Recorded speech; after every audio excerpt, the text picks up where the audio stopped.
right? This time on Cerulean Fall, also a very standard map. And Alex is back to the race he won with before. He got Protoss again. The almighty Protoss. I wonder if we're gonna see the same type of game, like if, because YoGo's scouting early again. Does he proxy hatch one more time? With I guess he didn't do anything. Not much.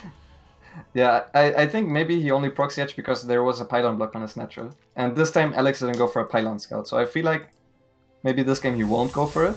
But I'm not in YoGo's mind. That's just my guess. It drops the gateway. And YoGo's gonna spot that immediately. And he's gonna go for his hatchery on this side of the map. So hatch first. Yep. A lot more standard than the first game we saw. How about this map in PvZ? I think this is probably the best Zerg map in the map pool right now.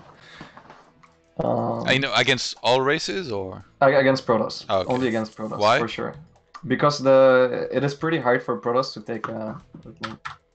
take a fort base. Like either you take the outside one, and then it's a very open area that you have to defend, the one basically below your main base, or you take the one to the other side, and then it's very hard to defend against drop play and that kind of stuff into the main base. Yeah. Although I don't think it's very imbalanced, I just think it's the best one out of the ones that are there. Yeah, yeah. But like you're happy with the current balance, I guess, with PvZ? I'm not gonna lie, I'm having some trouble ever since the new patch. Like basically, I feel a lot more forced to go into late game, but I don't dislike late game, so it's okay for me. I would say it's okay. So yeah, you mean you can't play as much like early and mid game action as before? Exactly. Like the way basically my favorite style before was just making roaches, hydras, and lurkers, and then just multi-pronging all the time. And I feel like there's just so many traits that are going worse now than compared to before.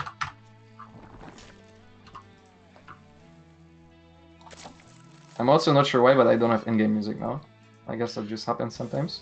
Yeah, sometimes it, like maybe turn it off, turn it back on or something. Yeah, I tried that. I don't know, maybe it's gonna come. Maybe it's just so quiet that you can barely hear it. Sometimes the music is funny like that. Yeah, it's possible. Oh, actually, Robo first opening here. From Alex.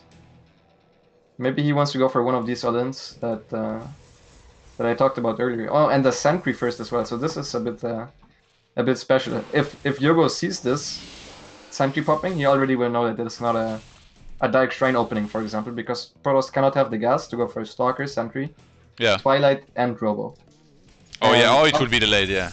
Just not fast. Yeah, and not even Stargate, so just him spotting the Sentry would already be very big.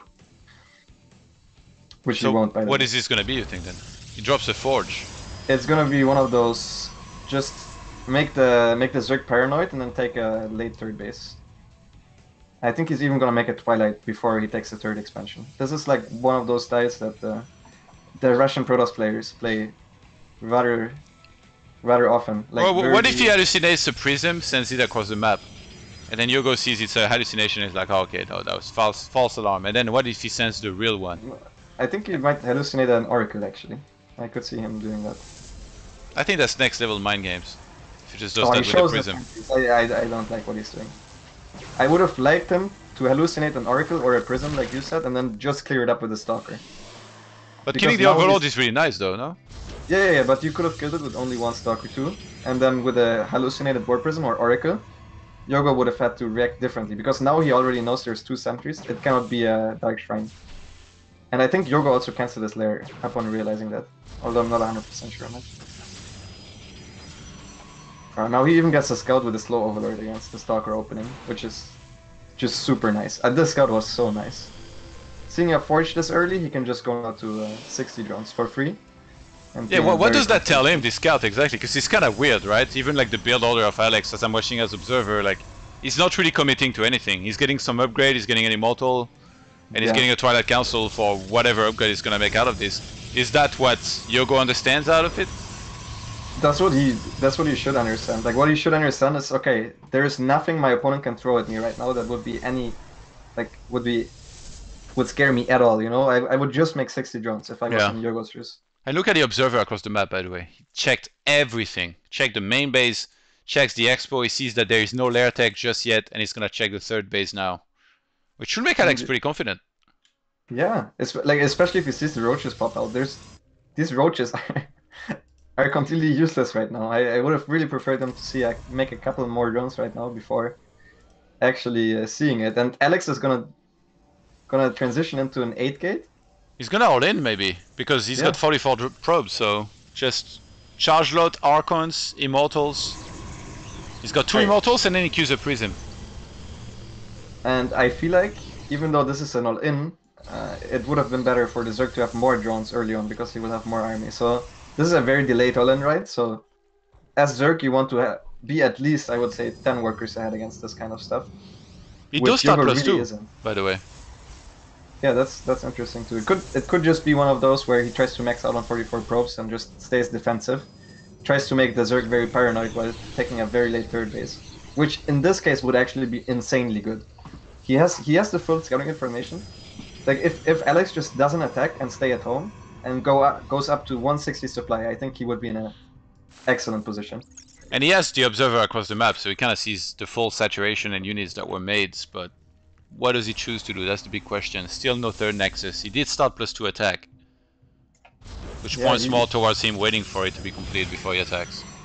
Yeah, for sure. And he sees that there's drones being made right now. I'm not sure if he actually has his eyes on this right now, but I mean, if he would see the drone saturation on YoGo's third base, he would be so happy. I can tell you that much. And also YoGo, I don't think can be aggressive himself. Even though if you overmake units, you can be at least on the map. But I feel like once he commits, it can get very dicey very quickly here with the amount of force fields that Alex has. A very nice cancel actually by Alex here. The last second goes on the chase against these roaches. Nice kiting from YoGo, all alike, trying to get out of here, dealing as much damage as he can to the Zealots. A couple roaches I think get trapped. Beautiful force fields. Yeah, really nice catcher by Alex. And yeah, maybe I think this will just trigger him to attack if he didn't even plan to do this anyways. And YoGo is actually behind in supply right now against a Protoss that has Icons, Immortals, has still a bunch of force fields left over.